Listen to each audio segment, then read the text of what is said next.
Mana pula kereta ni? Cuba fikir. Mana? Depan, belakang, depan. Hi, sorry, extra me, sir. Do you know where is my car? My car is McLaren Blue. You know where? Ni masalah mall-mall kat Malaysia ni.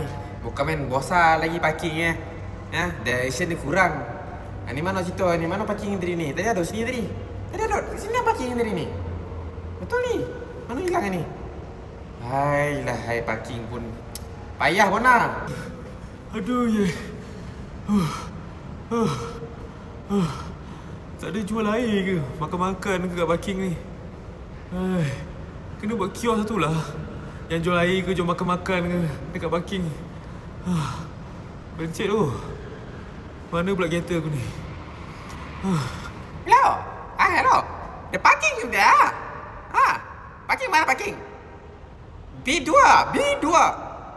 Tempat sikit tak ada kita nak. Tak ada, gila parking B2. Halo. Ini parking 1 jam berapa? 10 ringgit lah. Ayah. Banyak mahal ya. Tak ada parking percuma, tak ada sini. Mana parking percuma boleh lah. Ada. Dah lama ke jaga parking ni? 3 tahun dah jaga parking. Nampak pengalaman tu. Ni kerja parking ni tak ada orang kacau ke? Kalau saya parking sini boleh Dah kahwin ke? Bang.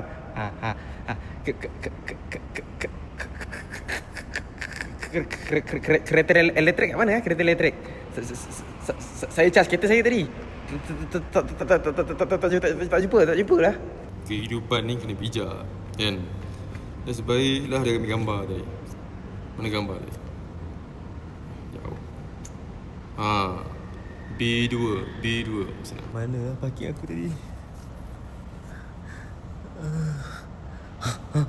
Tu parking aku. Ada orang tak? Tak ada.